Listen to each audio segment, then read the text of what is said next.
If I got Jesus, I've got all that I could ever need. Dengar firman, urapi hambamu yang tidak ada apa-apanya. Pengurapan Roh Kudus itu yang akan membuat ibadah ini menjadi berarti. Terima kasih Tuhan, kami buka hati bagi firman Tuhan. Yang percaya Tuhan memberkati kita, katakan bersama. Amin, amin, amin. Silakan duduk Bapak Ibu yang terkasih, Shalom. Apa kabarnya hari ini? Luar biasa. Iya, tema firman Tuhan ya masih sama tentang ya Roh Kudus yang membakar hati setiap kita yang percaya. Saya berdoa supaya kita sampai hari ini masih terbakar, amin. Ya, semua masih terbakar? Nggak terbakar, saya bakar juga loh. Puji Tuhan, kita sehat luar biasa ya semua karena Tuhan. Kenapa kita membutuhkan Roh Kudus dalam hidup kita, dalam pelayanan kita, bahkan di dalam pengiringan kita kepada Tuhan sangat penting sekali Bapak Ibu. Ya, karena Roh Kudus itu adalah roh penolong, roh penghibur yang akan memberi kita kekuatan. Saya bersyukur, saya tadi malam baru landing dari Sydney, puji Tuhan. Ya, apa yang dulu Roh Kudus sampaikan ketika saya diusir dari rumah, saya di kos-kosan, cuci pakaian kotor.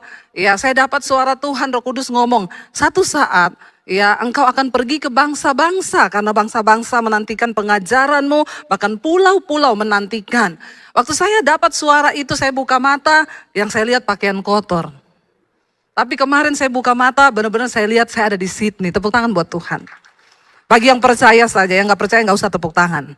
Ya, yang percaya itu akan terjadi karena Tuhan menyatakannya dia Tuhan yang tidak pernah berdusta. Katakan, Bapak Ibu, seperti yang kita tahu, ketika Yesus mati lalu dia dibangkitkan. Dia dibangkitkan, dia menampakkan diri kepada murid-muridnya. Lalu dia berkata kepada muridnya ada banyak perkara. Salah satunya dia berkata bahwa kamu harus menunggu kedatangan Roh Kudus. Aku akan pergi. Dan kamu menjadi sedih hati karena aku akan pergi. Yesus berkata sebelum dia terangkat naik ke sorga, dia bilang kepada murid-muridnya, saatnya akan datang, kamu akan disiksa, kamu akan dianiaya, bahkan orang-orang yang membunuh engkau akan merasa bahwa mereka berbuat bakti kepada Allahnya.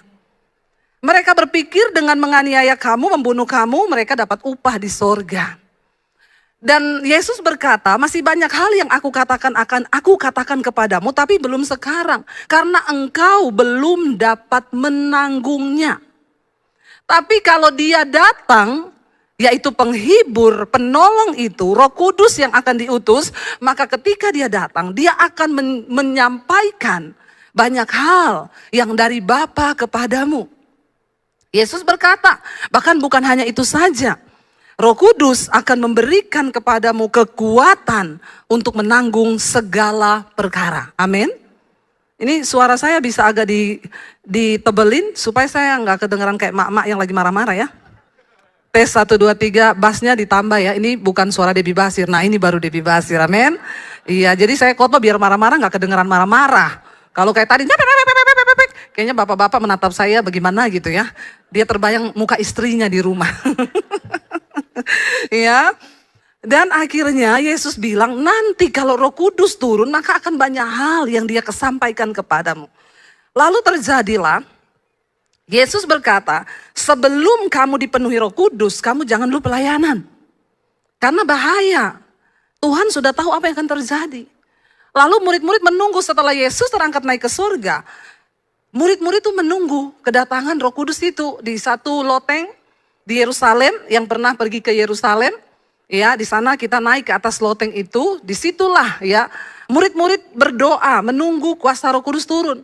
Maka terjadi yang namanya hari Pentakosta, Roh Kudus turun, mereka dipenuhi oleh Roh Kudus, mereka bernubuat, ada yang menyampaikan banyak hal, mereka berbahasa roh. Setelah itu kalau saudara baca di Kisah Rasul, mereka mulai terpencar untuk memberitakan Injil. Waktu Roh Kudus turun pertama kali, Petrus langsung khotbah. Dan Alkitab berkata, sekali Petrus berkhotbah, berapa ribu yang tobat? 3.000. Sekarang, saya khotbah sekali, untung-untungan 1 yang tobat. Khotbah 3.000 kali, ya puji Tuhan kalau ada 3 yang tobat. Yang salah itu siapa? Pendetanya atau jemaatnya? Yang pasti bukan Roh Kudusnya. Lalu Bapak Ibu, waktu Petrus berkhotbah, 3.000 orang bertobat. Orang menyerahkan diri kepada Tuhan. Mereka dibaptis. Sejak saat itu jumlah pengikut Kristus bertambah dengan pesat. Ini membuat marah orang-orang Farisi, mahkamah agama. Mereka melihat kenapa begitu pesatnya ya pertumbuhan jiwa. Lalu akhirnya mereka mulai dianiaya. Rasul-rasul mulai dihadapkan ke mahkamah agama. Bahkan bukan cuma itu, orang Kristen mulai mendapat aniaya. Sekarang kita baca Kisah Rasul pasal yang ke-8. Judulnya aja sudah tidak enak ya. Kisah Rasul pasal yang ke-8, di sana judulnya adalah penganiayaan terhadap jemaat di Yerusalem. Ya, kita baca ayat yang pertama, firman Tuhan berkata di sana begini. Saulus ya juga setuju bahwa Stefanus mati dibunuh ya. Saulus adalah siapa? Paulus, sebelum dijamah Roh Kudus namanya Saulus ya. Perlu ganti nama enggak kalau orang tuh sudah bertobat dan belum bertobat ya? Mungkin perlu ya, supaya ya arti nama yang lama itu enggak usah ikut-ikutan. Tapi saya tetap Debbie sih, karena enggak ada nama lama, enggak ada nama baru. Yang penting Roh Kudusnya membuat hidup kita baru ya. Saulus waktu itu dikatakan di sana, ini ayatnya ditampilkan enggak? Saulus juga setuju bahwa Stefanus mati dibunuh, firman Tuhan berkata. Kenapa itu terjadi saudara? Karena di depan Paulus, di depan Saulus waktu itu Stefanus dirajam pakai batu. Karena Stefanus menjadi orang yang berkobar dengan Roh Kudus, lalu dia menyembuhkan orang, mendoakan orang, ya, dan banyak orang bertobat. Mereka itu terancam, orang-orang Farisi, dan mereka akhirnya melaporkan ya bahwa Stefanus ini sudah menghujat, dia bilang ya. Di kisah Rasul pasal yang ke-8 ya. Menghujat Allah, mereka berkata. Ya, bahwa Stefanus ini menghujat Allah. Sehingga mereka menyerahkan dia kepada orang banyak, lalu dia dilempari batu. Di depan Paulus dia mati. Dan dia berkata, Tuhan, kepadamu kuserahkan nyawaku, tapi jangan tanggungkan dosa mereka kepada mereka. Makanya Alkitab berkata Saulus juga setuju bahwa Stefanus mati dibunuh di depannya dia. Ayat yang berikutnya dikatakan, pada waktu itu mulailah penganiayaan yang hebat ya terhadap jemaat di Yerusalem. Ya, kalau saudara ada Alkitab di handphonemu boleh buka, nggak usah berharap di multimedia.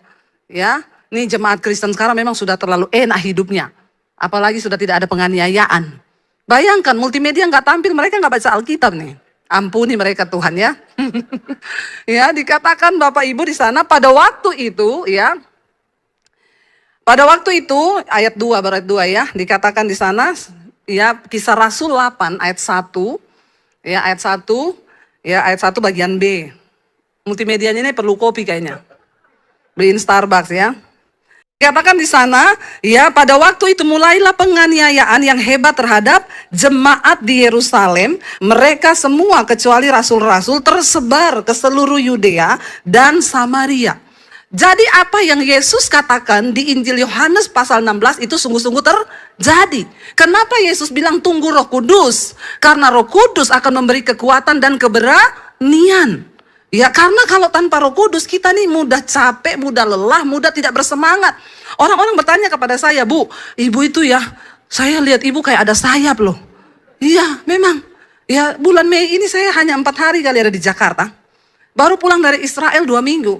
Langsung saya terbang ke Semarang, ke Makassar, lalu ke Manado.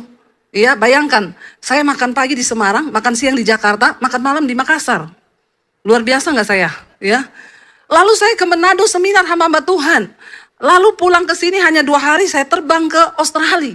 Orang bilang, ibu capek? Enggak Bu, enggak capek. Bapak ibu saya mau bersaksi. Saya ini sebenarnya lebih enak pelayanan di YouTube saja. Saya syuting tiap hari pagi malam. Saya sudah punya mimbar sendiri lewat YouTube channel saya. Saya bisa di rumah mainan sama dogi kesayangan saya. Saya kangen loh kalau pergi ya kadang-kadang anak-anak bilang, Mami tuh lebih kangen doginya loh daripada anaknya. Ya enggak, saya kangen juga sama anak-anak saya. Lebih enak saya di rumah ngurus tanaman. Lalu saya syuting aja di studio saya pagi malam. Karena ya bukan apa-apa sekarang. Puji Tuhan, Tuhan memberkati kami lewat YouTube. Ya, jadi ya sebenarnya saya nggak usah pergi-pergi kemana-mana juga sudah aman saya. Bahkan kalau pergi ke daerah itu kadang bayar tiket sendiri. Ya, tidak dapat PK. Sebenarnya capek enggak? Ya capek. Jujur kita melakukan sesuatu kalau dapat uang kan semangat. Ya enggak? Ngaku. Enggak usah pura-pura. Pendeta juga manusia. Lebih semangat kalau dapat duit. Tapi kalau pelayanan ke daerah itu ya enggak dapat apa-apa. Capek toh. Tapi kenapa saya tetap bersemangat? Saya tahu itu karena kuasa Roh Kudus. Makanya kita perlu Roh Kudus. Bapak Ibu, ketika Stefanus dibunuh, dia dibunuh gak main-main loh, dirajam pakai batu. Karena dia menobatkan banyak orang. Dan mereka memfitnah dia bahwa dia menghujat Allah. Dirajam pakai batu, dia mati di depannya Rasul Paulus, kalau saudara lihat ayatnya. Tapi Paulus itu belum bertobat. Lalu dikatakan di sana, ya, orang-orang saleh, ayat yang kedua, menguburkan mayat Stefanus serta meratapinya dengan sangat. Lalu ayat yang ketiga, tetapi firman Tuhan berkata, ayat yang ketiga, tetapi Saulus ini Paulus sebelum dipenuhi Roh Kudus, jahat sekali, teroris dia. Tetapi Saulus berusaha apa? Membinasakan jemaat itu. Dan ia apa? Memasuki rumah demi rumah dan menyeret laki-laki dan perempuan keluar dan menyerahkan mereka untuk dimasukkan ke dalam penjara. Saya mau tanya Bapak Ibu, menegangkan gak waktu itu kekristenan? Sangat. Bayangkan mereka masuk dari rumah ke rumah, mereka seret orang Kristen, diserahkan ke dalam penjara. Hari ini kalau engkau masih ada di bangsa ini, masih dijaga oleh Tuhan, bersyukur. Makanya jangan pernah berhenti berdoa. Doakan bangsa ini, bawa terus bangsa ini di hadapan Tuhan. Supaya tetap di dalam jalan kebenaran. Supaya ada orang-orang yang takut akan Tuhan yang berdiri di atas bangsa kita. Pada zaman itu, Bapak Ibu lihat di sini, Rasul Paulus masuk dari rumah ke rumah dan pasti dengan teman-temannya. Dia menyeret orang Kristen. Hari ini kita bersyukur loh, kita tidak mengalami yang seperti itu. Ya, makanya jangan terlalu alay lebay, amin. Saya ini menghadapi masalah rumah tangga, Bu. Saya mau bunuh diri. Nggak usah bunuh diri, nanti mati sendiri kau. Iya enggak? Saya jawab gitu kalau ada orang alay begitu. Saya terlibat utang, Bu. Saya pengen mati bunuh diri. Nggak usah bunuh diri, bentar lagi juga kau mati. Baru hadapi masalah yang begitu, udah mau mati bunuh diri. Belum dianiaya, belum. Tapi memang bahaya kekristenan itu tanpa aniaya itu nggak tumbuh. Ya, saya melihat orang-orang hidup dalam kenyamanan. Ya, hari ini terlalu nyaman, kerjaannya main handphone. Ya, makanya banyak hal-hal terjadi. Tingkat perceraian 2022 di Indonesia tembus 500.000 kasus perceraian. Kenapa? Penyebab yang pertama selingkuh, yang kedua ekonomi keluarga. Kenapa terjadi perselingkuhan? Terlalu nyaman, tiap hari kerjaannya main handphone, makanya ketemu mantan-mantan berkeliaran di dunia maya. Tapi di sini tidak ada. Nggak ada yang ngaku. Bertobat. Lihat, kenyamanan bikin orang hancur akhirnya. Tapi ketika ada aniaya, mereka berseru, Roh Kudus memberi mereka kekuatan. Iman kita itu harus diuji. Maaf, kekuatan iman, orang yang dipenuhi Roh Kudus itu nggak ditentukan dengan rajinnya dia ke gereja saja, dengan gayanya dia menyanyi, mau lompat-lompat, mau saudara ngapain. Kalau engkau tidak dipenuhi Roh Kudus, maka engkau tidak tahan dalam pergumulan iman. Amin. Tapi ketika engkau benar-benar kuat dalam iman, maka kematian pun tidak akan membatasi. Coba kita lihat. Ayat yang keempat dikatakan di sana. Mereka yang tersebar itu menjelajah seluruh negeri itu sambil apa? Mereka sudah mendengar ini. Semua dianiaya. Tapi tidak membuat mereka takut untuk tetap memberitakan Injil. Kenapa? Karena ada Roh Kudus. Orang kalau dipenuhi Roh Kudus nggak takut. Bapak Ibu, saya belum bersaksi di sini waktu kita ke Israel kemarin ya. Sudah didoakan lagi sama Pak Konrad. Ya, saya itu mengalami persoalan yang bikin saya berkeringat dan berair mata. Maksudnya saya ini menyinggung supaya Ibu Gembala bawain saya tisu. Terima kasih, Bu. Ya, semua sudah diatur sedemikian rupa ya. Kami belajar dari banyak kesalahan grup yang lalu pernah dibawa, jadi kita wanti-wanti sama travelnya. Jangan ada salah. Saya nggak mau ada sedikit kesalahan. Siap, Bu, travelnya gini. Kalau saya yang bawa, tenang Bu Debbie. Saya ahli. Sombong semua toh. Saya juga sombong. Akhirnya semua sudah berjalan lancar. Karena kelebihan 5 peserta, ternyata bisnisnya kurang. Suami saya gini, "Say, gimana nih, Say? Travelnya kabari bahwa kelas bisnisnya ini kelebihan 5. Balikin aja duitnya." Ya orangnya nggak mau lah. Mereka udah bayar dari awal. Ya suruh mereka, mau nggak ditukar pakai pesawat lebih awal berangkatnya? Tanya 5 orang, nggak mau. Kecuali Bu Debi ikut. Saya bilang saya nggak mau. Saya bilang sama suami saya nggak mau dipisah sama kau dan anak-anak. Itu sudah perjanjian. Saya nggak mau dipisah sama grup besar. Kita berangkat semua satu pesawat. Tapi bagaimana saya? Aku juga bingung. Ya sudahlah, terpaksa selalu saya harus mengalah. Saya bilang ya sudah, saya berangkat dengan 5 orang ini. Ya udah, dengan marah-marah saya. Sampai udah terakhir lagi mau berangkat. Kenapa sih saya disuruh berangkat duluan? Maksudnya kan saya bareng-bareng besok. Ya udah, sudah suami saya bilang, kita hanya berpisah 1 malam. Besok kita akan ketemu lagi. Karena memang kita ini tidak terpisahkan. Ya, lalu akhirnya ya sudah saya berangkat tanggal 17. Kita landing, kita dapat 1 malam di Muscat, 1 hari kita bisa city tour di kota Muscat.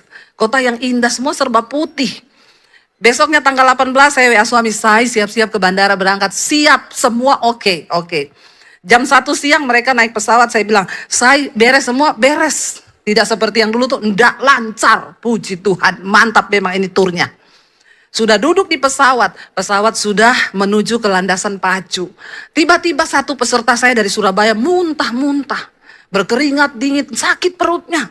Akhirnya karena keadaannya semakin memburuk, dilapor ke pramugari bahwa ada yang sakit. Pramugari lihat keadaannya, waduh mengkhawatirkan. Dia lapor ke pilot. Pilot keluar ngomong, wah ini nggak bisa terbang kita. Ya udah pesawat balik lagi untuk turunin ibu ini. Mau buka pintu, ibunya suruh turun. Lalu ditanya sama suaminya, "Ibu, Pak, ibu bisa berangkat atau tidak?" Bapaknya bilang, "Pak, kita ini niat mau berangkat. 3 orang, lumayan kan? 150 juta. Masa pulang? Kami niat mau berangkat, tapi kasih kami kesempatan, Pak. Tunggu istri saya sembuh." Ya udah kita tunggu beberapa saat. Ibunya sementara dipindah di kursi bisnis supaya dia bisa tiduran. Siapa tahu bisa enak. Yang satu mengalah pindah dulu di ekonomi. Pesawat masih hidup, pintu belum dibuka. Tunggu ibu ini sembuh. Lalu pilot datang marah-marah. "Pak, sudah 10 menit lebih. Kita nggak bisa tunggu. Ini pesawat nggak bisa lama-lama. Kami harus segera take off. Ini gimana? Saya buka pintu, ibu turun saja supaya yang lain tidak terganggu." Yang lain juga sudah melihat ibu ini dengan, ngapain sih sakit harusnya ngomong.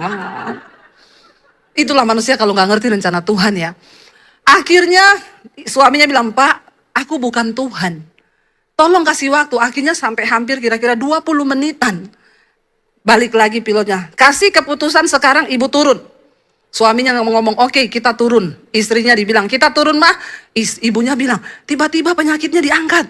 Hilang entah kemana. Dicari di bawah kursi, nggak ada. Dan memang istrinya nggak pernah sakit begitu, baru kali itu. Lalu dia bilang, "Pak, aku sembuh, udah nggak sakit. Kalau gitu berangkat ya?" "Iya, berangkat." Oke, semua nggak jadi sakit, nggak jadi buka pintu. Pilot oke, siap. Waktu pesawat mau mundur lagi, mau ke landasan pacu, tiba-tiba mesin mati. Dicoba starter, nggak bisa hidup. Lalu dicoba lama, akhirnya diumumkan pesawat mengalami kerusakan error sistem. Coba kalau sudah terbang tadi. 20 menit di atas error sistem. Innalillahi wa inna ilaihi roji'un. Setelah melihat begitu baru gini, untung ya ibu tadi sakit, pret. Akhirnya semua, bukan cuma ibu yang disuruh turun. Semua penumpang disuruh turun. Karena pesawat nggak bisa hidup. Lalu mereka pikir hanya tunggu beberapa jam. Sampai malam akhirnya disuruh nginep dulu di hotel di samping bandara. Pesawatnya harus diperbaiki karena sistemnya komputerisasi. Ini bukan busi yang rusak, tapi sistem. Jadi harus orangnya datang dari Muscat, tunggu pesawat berikutnya. Dan itu pas lagi lebaran. Jadi mereka nginap, ya tadinya semua tenang dan damai. Seperti 12 pengintai. Akhirnya ada yang begini, mulai siang, "Pak Daniel, kita berangkat gak?" Suami saya menjadi Musa hari itu, yang menenteramkan seluruh bangsa Israel. Dan saya baru mengerti kenapa Tuhan suruh saya berangkat duluan. Kalau saya ada di situ hari itu, bubar itu grup, nggak usah ke tanah perjanjian. Karena saya orangnya nggak bisa ditekan, saudara. Akhirnya semua bertanya, "Pak, ini gimana, Pak? Kita makan dulu, gini. Selesai itu, mulailah ada yang bicara-bicara. Nanti kita berangkatnya pakai pesawat yang sama enggak?" "Ya iyalah mesti, kenapa?" Mati konyol kita, berarti kita ini kelinci percobaan. Iya kalau dibenerinnya bener, kalau kagak. Aduh, bangsa Israel 10 pengintai berkata, kita masuk ke negeri itu mati konyol kita. Kenapa? Karena di sana orang-orangnya seperti raksasa dan kita kayak belalang. 1-2 orang mulai mengkamiri seluruh adonan. Yang tadinya yang lain biasa-biasa aja, yang ini jadi takut. Ini belum aniaya loh, belum pedang di depan mata. Baru naik pesawat rusak ini.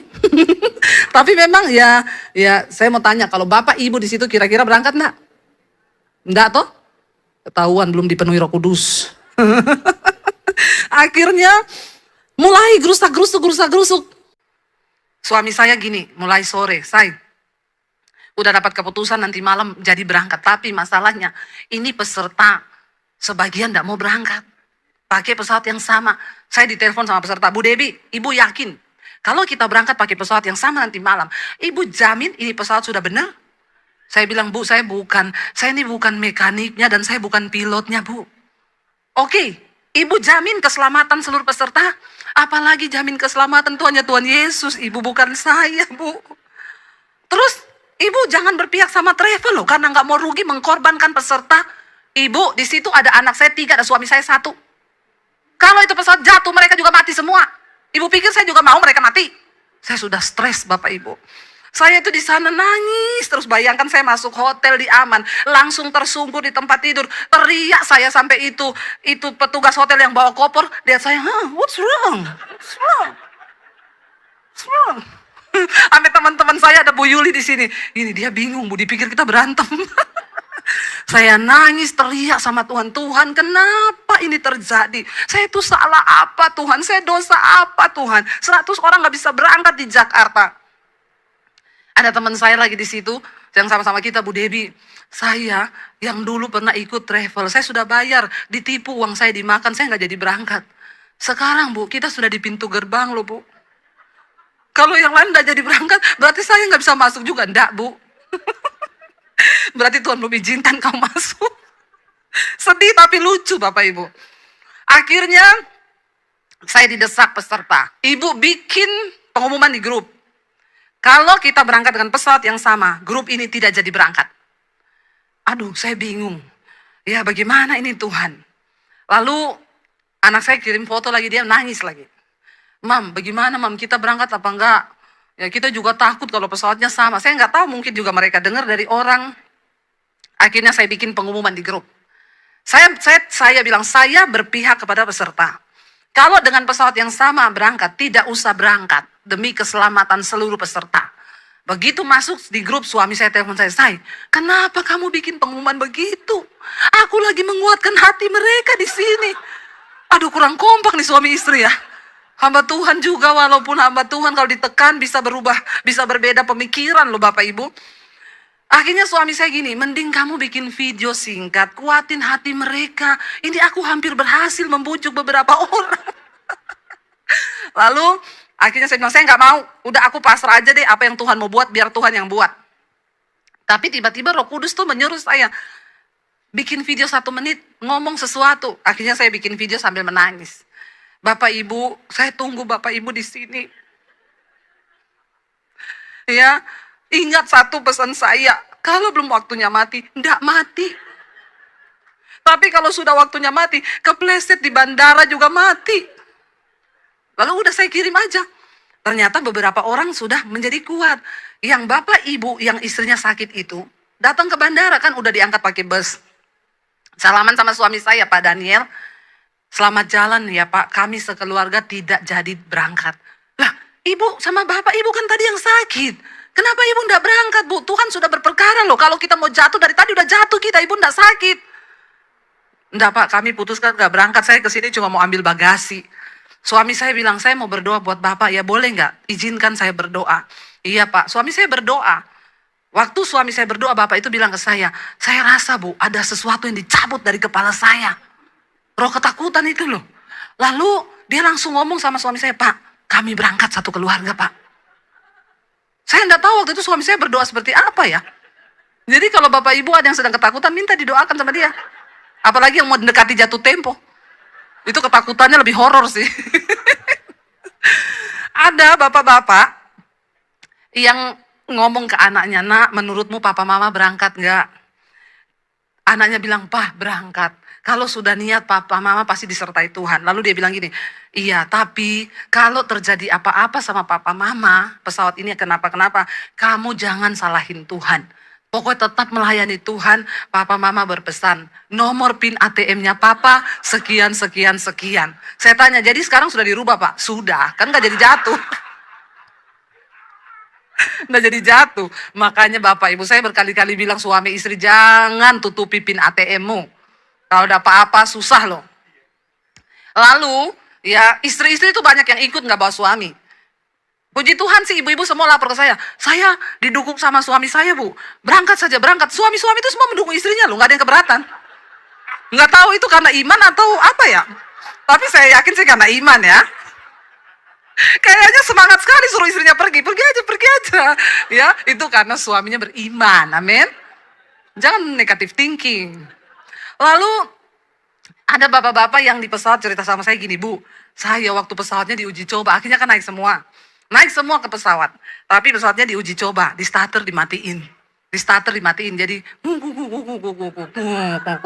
dia suruh ini, aduh, semua tegang. Tapi saya acung jempol itu. Jadi 6 orang yang pulang Bapak Ibu. Akhirnya 6 orang memilih untuk tidak berangkat.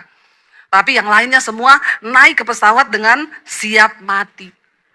Jadi yang lain tuh puji Tuhan, saya melihat waduh imannya mereka tuh dahsyat. Mereka naik dengan siap mati. Dan itu Bapak cerita saya Bu, waktu diuji coba. Saya tuh lihat-lihat jendela yang terbuka Bu. Saya mau lompat Bu. Itu kalau ada jendela terbuka, saya mau lompat, saya nggak peduli apapun yang terjadi, saya sudah mau lompat itu, saya ketakutan. Saya ini takut naik pesawat, kok yo baru sekali dapat lagi pesawat rusak. Saya bilang apa yang kau takutkan itu akan terjadi.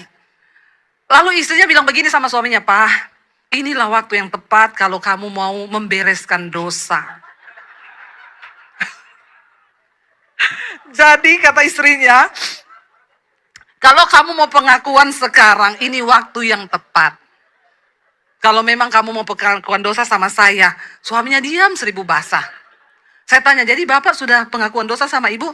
Untung belum Bu. Kalau sudah Bu, saya mati beneran hari ini. Bukan karena jatuh dari pesawat, saya disalib istri saya. Berarti Bapak banyak dosa. Biar itu urusan saya dengan Tuhan. Bapak Ibu, akhirnya mereka terbang loh, puji Tuhan. Tapi waktu mereka terbang, saya di sana nggak bisa tidur. Saya nyanyi penyembahan nangis terus sampai Bu Yuli itu gini, Bu Debbie, nggak usah nyanyi lagu sedih-sedih terus, Ibu jadi nangis terus itu loh. Coba nyanyi lagu yang gembira-gembira. Ya nggak bisa tuh Bu. Saya ini seperti ketakutan 100 lebih orang itu ditaruh di kepala saya. Terlebih ketakutan anak-anak saya. Saya itu tahu loh, anak-anak saya itu pasti ketakutan. Sampai anak saya itu yang gak saya tanya, Ji, kamu waktu itu gimana? Udah siap mati? Ya udah lama mau apa? Aku pikir-pikir nih aku ndak ikut, orang papi berangkat, Karen dia berangkat, nih mereka mati, yuk masa aku sendiri di Jakarta. Terus dia bilang, aku udah minta ampun dosa, udah sempet mau WA teman-teman minta maaf. Cuma nggak jadi, cuma aku pikir gini, Tuhan, masa aku mati jenazahku ndak ditemukan? Tuh anak saya loh. Dia bilang, saya selama ini kalau naik pesawat sama Mami, jengkel. Mami itu kalau di pesawat nyanyi. Apalagi kalau ada badai, ada apa goncangan, saya kan selalu nyanyi. Dia bilang, tapi Mam kali itu akhirnya aku naik pesawat nyanyi kenceng-kenceng. Nah baru rasa kau kan. Jadi ketakutan mereka itu seperti pindah sama saya. Saya semalaman nangis gak bisa tidur. Waktu suami saya bilang, saya sudah mau take off, doakan ya. Dia kirim foto berdoa sama anak saya gandengan tangan. Saya simpan fotonya, jangan-jangan ini jadi foto terakhir. Ada suara yang ngomong di hati saya begini, kalau suamimu mati, anak-anakmu 3 mati, apakah engkau mau tetap melayani Tuhan? Saya bilang, iya Tuhan. Paling aku pergi ke Semarang di sekolah Alkitabku, aku bertapa di sana. Aku tetap melayani Tuhan, sambil bercucuran air mata. Tiba-tiba tengah malam itu saya bangun saudara jam 2.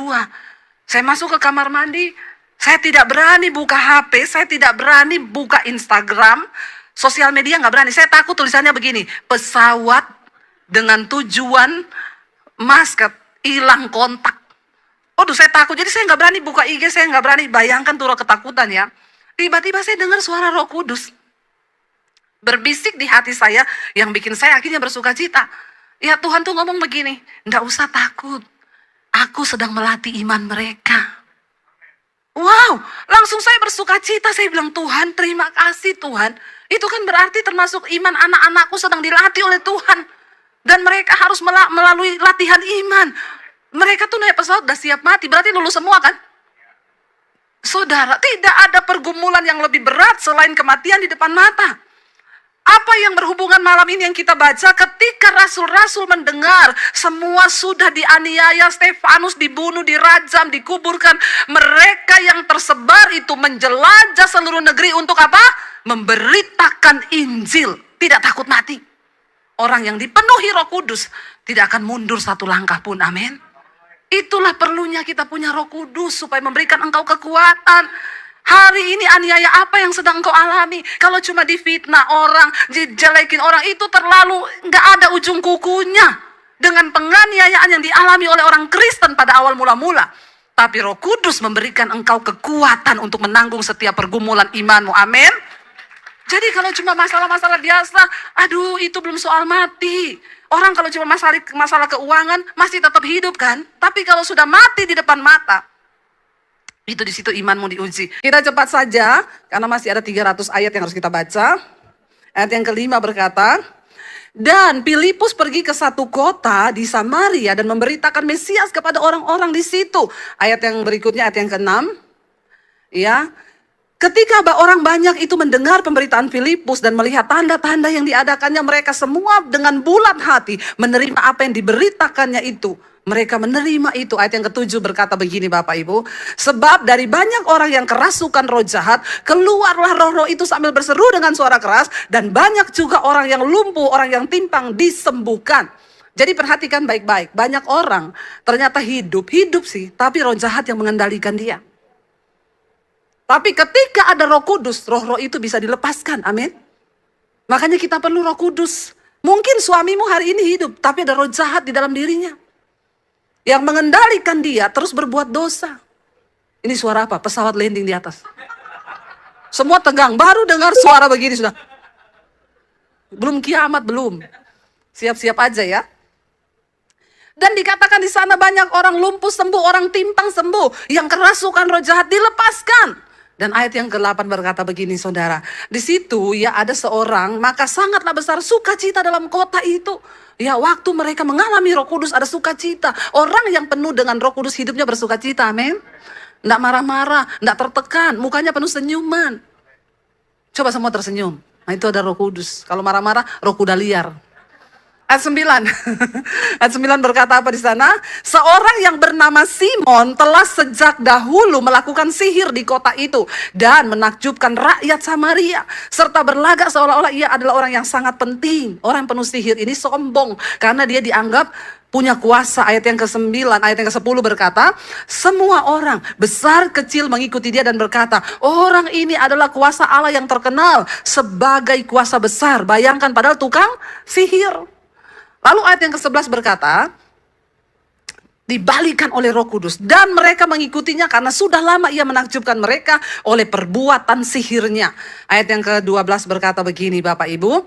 Ya, ayat yang ke-12. Tetapi sekarang mereka percaya kepada Filipus yang memberitakan Injil tentang kerajaan Allah dan tentang nama Yesus Kristus. Dan mereka memberi diri mereka dibaptis baik laki-laki maupun perempuan. Yang tadinya mengikuti setan dianggap berkuasa. Waktu Roh Kudus turun lewat pemberitaan Filipus, mereka menyerahkan diri untuk dibaptis dan percaya kepada Yesus. Orang kalau belum punya Roh Kudus, dia nggak bisa bedakan mana kuasa Tuhan, mana kuasa setan. Hati-hati Bapak Ibu. Ayat yang ke-13 berkata yang terakhir, di sana dikatakan begini. Simon sendiri juga menjadi percaya. Dan sesudah dibaptis, ia senantiasa bersama-sama dengan Filipus dan takjub ketika ia melihat tanda-tanda dan mujizat-mujizat yang terjadi. Ketika kita dipenuhi Roh Kudus, tidak ada satu kuasa setan yang lebih berkuasa. Tidak ada seorang pun yang bisa mendekat kepada Tuhan. Ya, pada zaman perjanjian lama, hanya orang-orang yang dipilih Tuhan yang boleh mendekat dan berjumpa dengan Allah. Tuhan berkata, jangan sampai ada satu orang pun dari umat Israel yang ikut dengan engkau naik ke atas gunung ini. Maka dia pasti akan mati karena betapa kudusnya Tuhan. Saudara, Tuhan tidak menampakkan diri dalam rupa. Kenapa? Karena Tuhan berkata, kalau aku menampakkan diri dalam bentuk rupa, nanti bangsa ini akan membuat patung yang serupa dengan aku, lalu mereka akan menyembah aku. Karena memang dari dulu manusia itu butuh figur yang bisa dia lihat. Jadi kalau Tuhan hanya dalam bentuk angin, api, bangsa Israel itu nggak suka gitu ya. Sampai akhirnya ketika Musa menghadap Tuhan di atas gunung, waktu Musa turun apa yang terjadi? Mereka sudah membuat patung untuk disembah. Dikumpulin anting-anting emas semuanya, orang-orang yang punya kalung kumpul, mereka lelekan itu dan jadilah patung lalu mereka sembah. Tuhan murka pada waktu itu. Dan dikatakan di sini, sekarang kita tidak lagi datang kepada api, kepada angin, kepada badai, kepada gunung. Tetapi apa? Coba kita lihat ayat 21, ayat 22. Baca bersama 1, 2, 3. Tetapi kamu sudah datang ke Bukit Sion, kota Allah yang hidup, Yerusalem sorgawi, dan kepada beribu-ribu malaikat, suatu kumpulan yang meriah. Dan kepada jemaat anak-anak sulung yang namanya terdaftar di surga. Dan kepada Allah yang menghakimi semua orang. Dan kepada roh-roh orang-orang benar yang telah menjadi sempurna. 24. Dan kepada Yesus pengantara perjanjian baru. Dan kepada darah pemercikan yang berbicara lebih kuat daripada darah Habel. Sekarang ini kita datang kepada siapa? Yesus. Jadi Bapak Ibu, ketika Tuhan berusaha mendamaikan dirinya dengan manusia tapi tetap nggak bisa. Dan Tuhan itu tahu manusia itu butuh figur. Lalu dia turun ke dalam dunia, Allah yang adalah firman. Ya, dia menyatakan diri dalam rupa manusia, yaitu dalam Yesus Tuhan. Makanya dikatakan di sana kita datang kepada Yesus. Dia adalah apa? Pengantara perjanjian baru. Jadi kita tidak lagi seperti orang di perjanjian lama yang tidak mengenal siapa Tuhannya, yang tidak mengenal siapa Allahnya. Makanya Yesus adalah benar-benar juru selamat. Dia adalah Tuhan itu sendiri. Jadi jangan ada yang berkata dia bukan Tuhan. Dan nama Yesus itu adalah nama di atas segala nama. Saya beberapa waktu lalu ke Semarang ketemu dengan seorang jemaat Misbah Doa waktu saya lagi lihat sekolah. Lalu suami istri datang ke sekolah. Lalu mereka bilang, Bu, kami jemaat Misbah Doa, Bu, saya itu mau bersaksi. Gimana? Jadi suaminya bilang, saya ini guru dari sebuah kepercayaan. Saya suhu, Bu. Saya ini bisa panggil arwah, saya bisa panggil roh-roh. Ya, saya bahkan bisa ketemu dewa-dewa kepercayaan saya. Istri saya dulu Kristen, sejak menikah dengan saya dia ikut agama saya. Terus Bu, tiba-tiba istri saya ini mengalami dan diserang oleh roh, nggak tahu itu apa, tapi istrinya ini ketakutan. Tiap hari dia ketakutan. Sampai suaminya itu bingung, dia nggak mau makan, ke toilet aja minta ditemanin suaminya. Siang malam takut, bukan cuma malam, siang juga takut. Suaminya ini saudara udah bawa dia ke suhu, dia kan suhu, dia punya guru lagi di bawah. Sudah dipanggilin arwah, sudah dipanggilin dewa, tapi nggak bisa sembuh. Suaminya bilang, Ibu yang sangat melelahkan, karena dia nggak bisa tidur, otomatis saya juga nggak bisa tidur. Iya, kalau saya cuma suruh liatin dia nggak apa-apa, Bu. Dia itu minta setiap malam dibelai-belai punggungnya. Bayangkan, Bu, dari jam 12 malam sampai jam 5 pagi saya ini harus belai punggungnya. Ada di sini bapak-bapak yang mau belai istrinya dari pagi sampai dari malam sampai subuh, ada?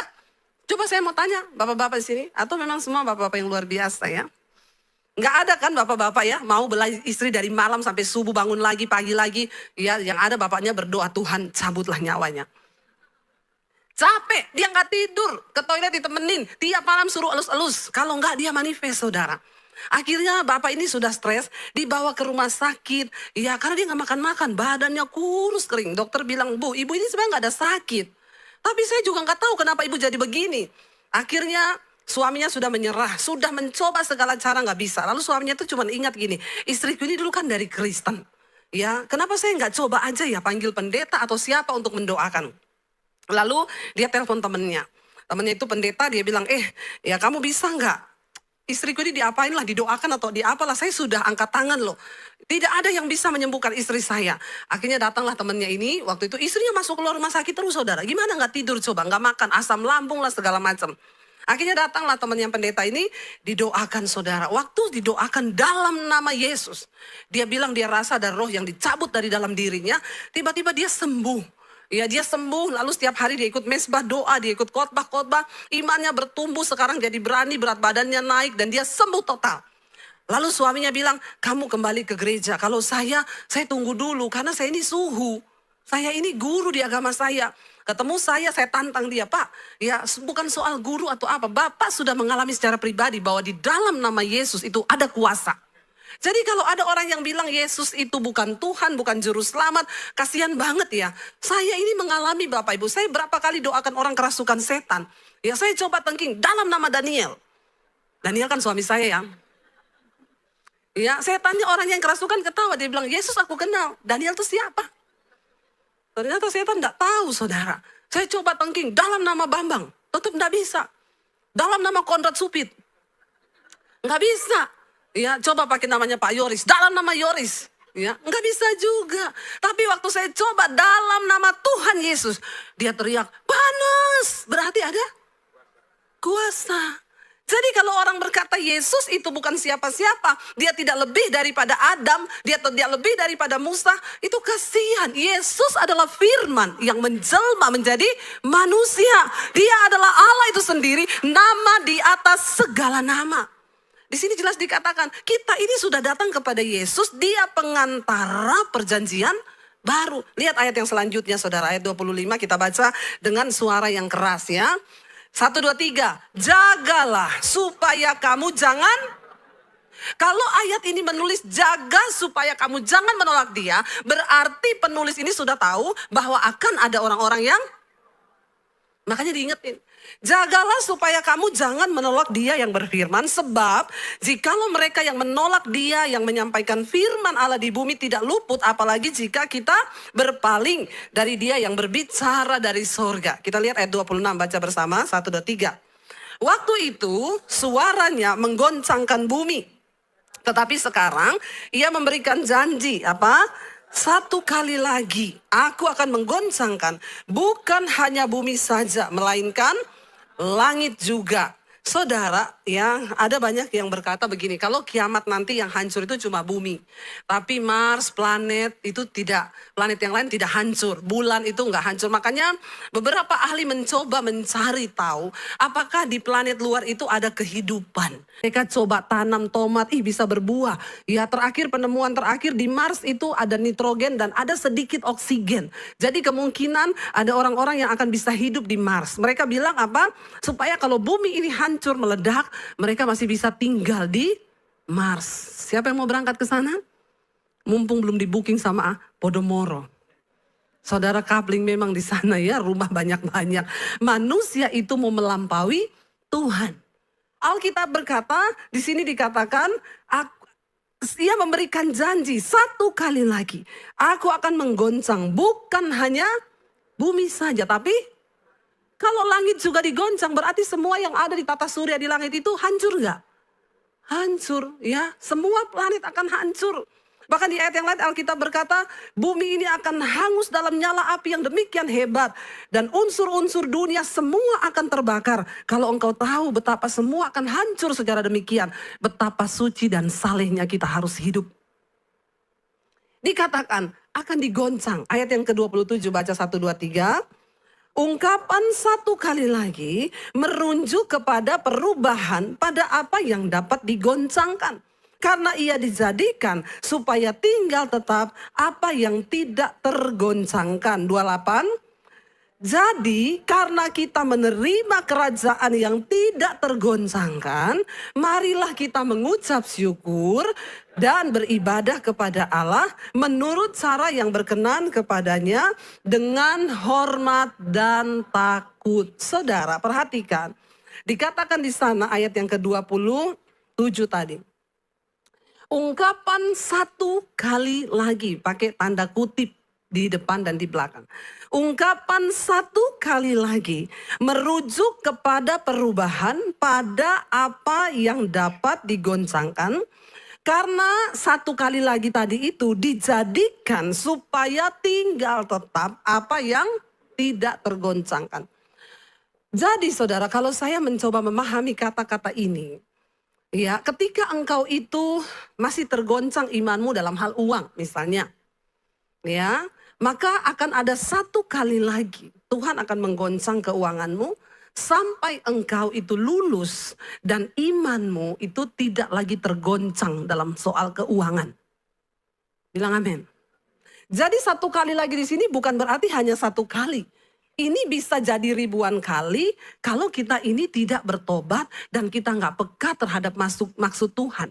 Kenapa? Karena satu kali ini tadi dia dijadikan supaya tinggal tetap apa yang tidak tergoncang. Kalau kita ini masih tergoncang dalam hal karakter, contoh ya kalau semua baik, orang tua saya baik, keluarga saya baik, ya suami saya sama saya baik, maka saya akan damai sejahtera, sukacita. Tapi kalau suami saya tidak baik, keluarga saya tidak baik, saya juga tidak damai. Itu artinya karaktermu itu masih bisa tergoncang. Ingat, kita menerima kerajaan yang tidak tergoncang, artinya apa? Hanya orang-orang yang tidak tergoncang imannya, yang tidak tergoncang karakternya, mereka juga yang bisa masuk dalam sebuah kerajaan yang tidak tergoncang. Jadi kenapa Tuhan bilang akan ada ungkapan satu kali lagi Tuhan akan menggoncang? Ya makanya ada orang, Bu, saya ini berkali-kali digoncang terus masalah bisnis. Berarti engkau belum tidak tergoncang. Saya kasih contoh, ada orang yang datang, Bu. Suami saya itu loh, dulu waktu kami miskin, Bu, imannya teguh sama Tuhan. Doa tiap hari, melayani Tuhan.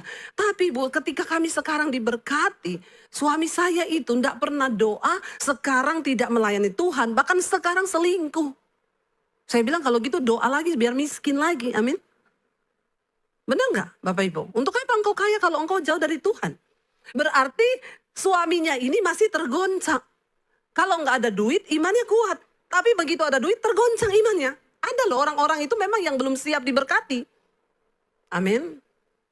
Saya berdoa saudara semua lulus loh dalam goncangan demi goncangan. Saya nggak tahu apa yang sedang Tuhan goncang hari-hari ini di hidupmu. Ya, kalau engkau masih tersinggung dengan orang, itu berarti karaktermu itu masih bisa digoncang. Nah Tuhan itu mencari orang-orang yang akan tinggal dalam kerajaan yang tidak tergoncang. Ini orang-orang juga yang tidak tergoncang. Waktu engkau difitnah, engkau tetap sukacita. Waktu engkau mengalami masalah, engkau tetap sukacita. Ada uang, engkau memuji Tuhan. Enggak ada uang, engkau memuji Tuhan. Itu namanya engkau sudah tidak tergoncang. Sebab perkara miskin atau kaya itu sebenarnya bukan perkara yang menentukan orang masuk surga. Tapi apakah engkau tidak tergoncang? Karena ada banyak orang waktu terima duit banyak, tergoncang loh dia. Ya, dulu rajin ke gereja, itu kayak tadi saya bilang. Ada yang waktu kaya dicinta Tuhan. Tapi ketika dia miskin, wah itu imannya tergoncang, marah dia sangkal Yesus saudara. Nah Tuhan mengizinkan semua goncangan demi goncangan terjadi karena dia ingin kita ini punya iman, punya karakter yang tidak tergoncang. Saya kasih contoh, bagi saya dulu waktu kita masih belum, ya masih hidup dalam penderitaan lah ya. Sebenarnya semua orang itu harus menderita loh, karena menderita itu baik. Ya, waktu kami dulu masih menderita uang pas-pasan.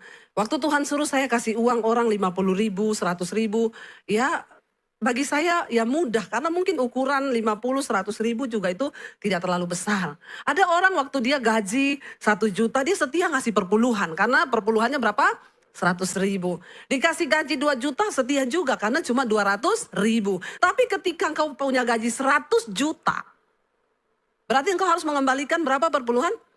10 juta. Saudara kira-kira engkau rela atau tidak? Rela atau tidak?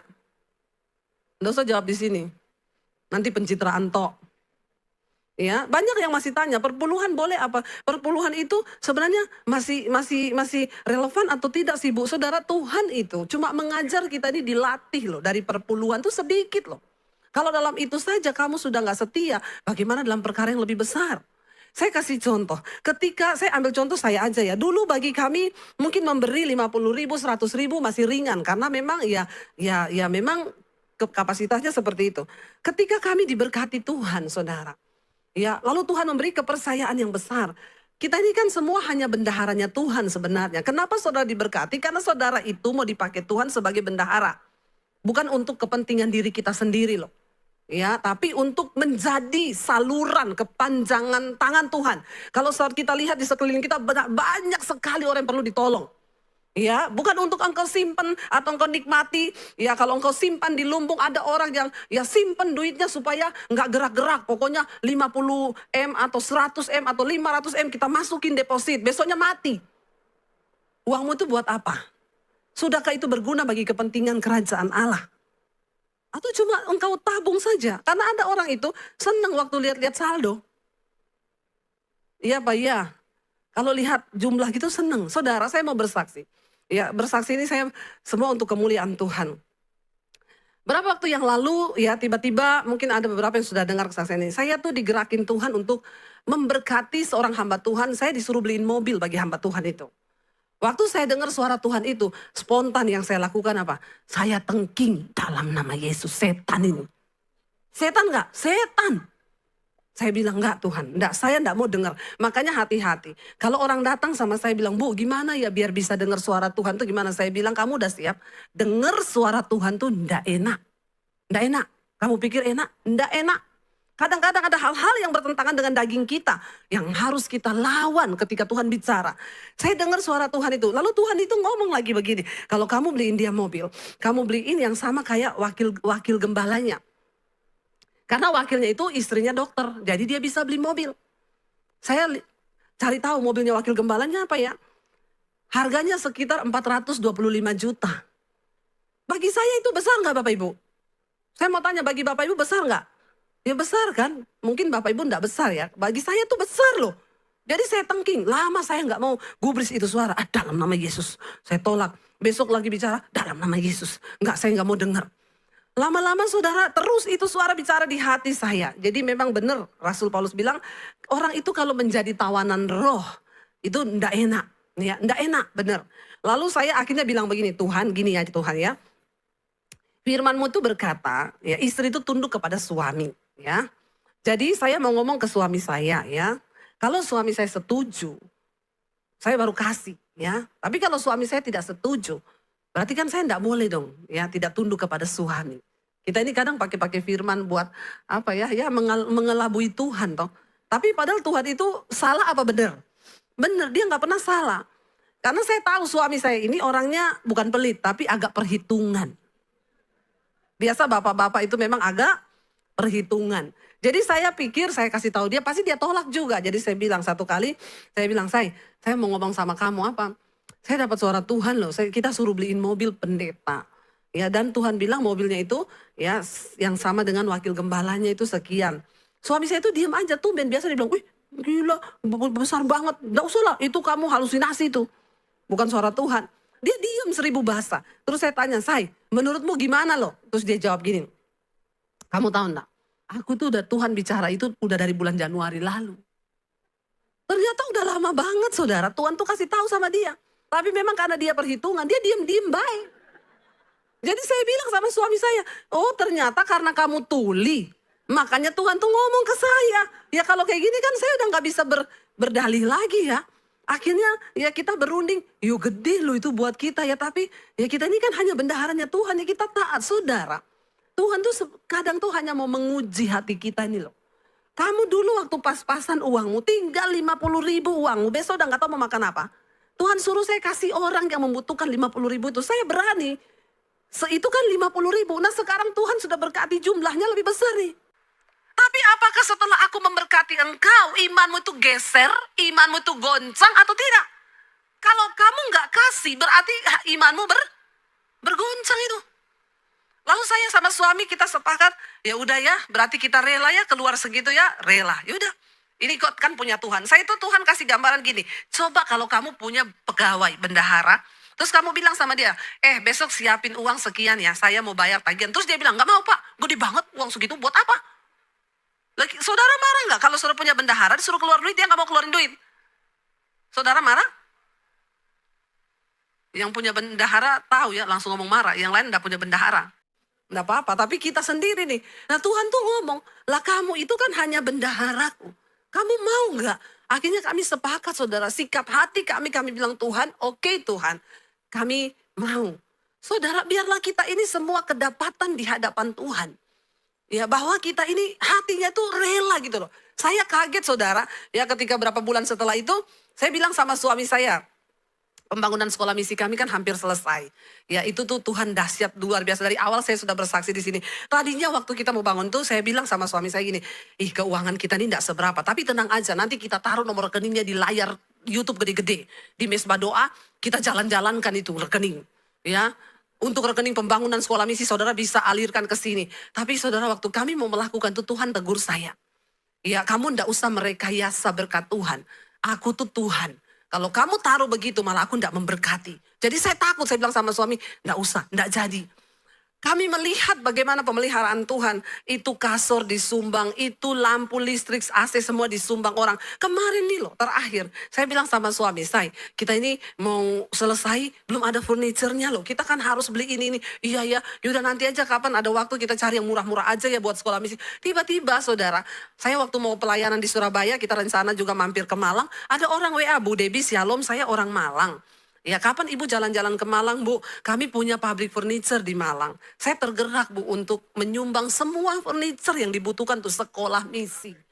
Loh saudara, ya waktu baru mau ngecat aja, ya tukangnya bilang bu nanti ini kita mau masuk pengecatan ya keluar dana besar ini. Oke bu, tiba-tiba bu Shalom saya dari Bandung, saya punya toko cat. Ibu butuh cat apa aja? Loh.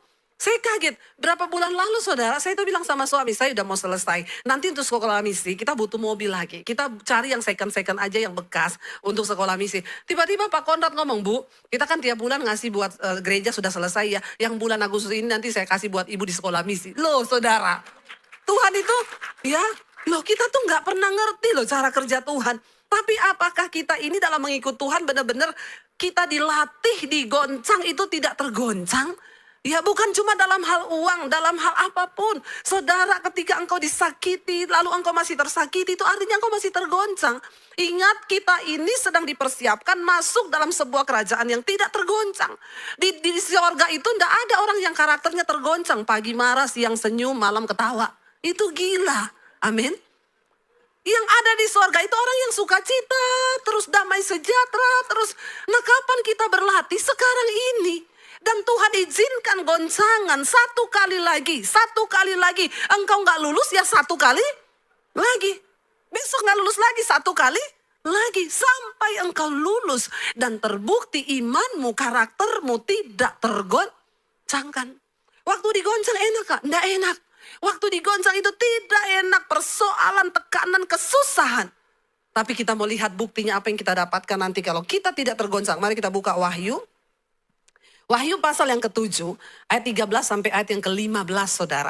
Inilah yang akan kita terima kalau kita itu lulus setiap satu kali lagi kita lulus ya. Yohanes ketika berada di Pulau Patmos dia mendapat sebuah penglihatan yang besar tentang akhir zaman. Wahyu 7 ayat 13 firman Tuhan berkata di sana, kita baca sama-sama 1, 2, 3. Dan seorang dari antara tua-tua itu berkata kepadaku, siapakah mereka yang memakai jubah putih itu dan dari manakah mereka datang? Jadi Yohanes melihat sekumpulan besar orang pakai jubah putih semua. Dia tanya sama tua-tua yang berdiri di sana, siapa mereka itu? Baca ayat yang ke-14 berkata di sana, ya firman Tuhan bilang apa? Maka ya Tuhan mengetahuinya. Lalu ia berkata kepadaku, mereka ini adalah orang-orang yang keluar dari kesusahan yang besar. Dan mereka telah mencuci jubah mereka dan membuatnya putih di dalam darah anak domba. Karena itu, apa dikatakan? Mereka berdiri di hadapan tahta Allah dan melayani dia siang malam di bait sucinya. Dan ia yang duduk di atas tahta itu akan membentangkan kemahnya di atas mereka. Saudara, waktu kita ikut Tuhan, goncangan demi goncangan, itu artinya kesusahan demi kesusahan akan kita alami. Sebab kita ini sedang dipersiapkan untuk masuk dalam sebuah kerajaan yang tidak tergoncang. Dan janji firman Tuhan itu apa? Kelak ketika engkau lulus dari goncangan itu, kita semua akan berdiri di hadapan tahta anak domba Allah. Memakai jubah putih. Siapa orang-orang itu? Mereka adalah orang-orang yang keluar dari kesusahan demi kesusahan. Goncangan demi goncangan. Tapi mereka tetap bisa menjaga jubah mereka putih di dalam darah anak domba Allah. Amin Bapak Ibu. Karena itu coba kita kembali tadi Ibrani pasal 12 ya ayat yang ke-28. Jadi kita baca bersama Ibrani tadi 12 ayat 28. Jadi karena kita menerima kerajaan yang tidak tergoncangkan, marilah kita mengucap syukur dan beribadah kepada Allah menurut cara yang berkenan kepadanya dengan hormat dan takut. Yang terakhir, sebab Allah kita adalah api yang menghanguskan. Kita memang ada di zaman perjanjian baru, kasih karunia. Tetapi itu tidak berarti standar Tuhan akan kekudusan dihilangkan. Dia tetap Allah yang menghanguskan kalau kita tidak hidup benar di hadapannya. Sekarang banyak yang berkata, Yesus adalah sahabat orang berdosa. Makanya yang homo tetap homo, yang lesbi tetap lesbi, pelakor tetap jadi pelakor, penipu tetap jadi penipu. Kenapa? Karena mereka bilang, Yesus adalah sahabat orang berdosa. Saya bilang jangan lupa ditambah, sahabat orang berdosa yang mau bertobat. Jangan separuhnya toh. Ya, Yesus mengasihi orang berdosa, tapi dia membenci dosa. Dia sahabat orang berdosa yang mau bertobat. Jangan separuh-separuh mengenal Tuhan. Kita sudah baca dengan jelas. Kita harus beribadah kepada Allah dengan cara yang berkenan kepadanya. Sebab Allah kita itu api yang menghanguskan. Karena itu perlu saudara tahu bagaimana cara beribadah kepada Tuhan yang benar. Saya selalu berkata, orang Kristen, jangan engkau dengarkan pengajaran-pengajaran yang menyesatkan. Ya, contoh, saudara saya mau ke Israel, saudara titip pergumulan, nanti saya berdoakan buat saudara di tembok ratapan. Saudara pikir setelah pendeta berdoa buat saudara di tembok ratapan, terus Tuhan berkenan atas hidupmu? Hello? Ya ada hamba-hamba Tuhan, saya mau ke kota ini, lagi ada pergerakan di sana luar biasa. Silakan saudara tulis semua permohonan doamu. Sudahlah saudara.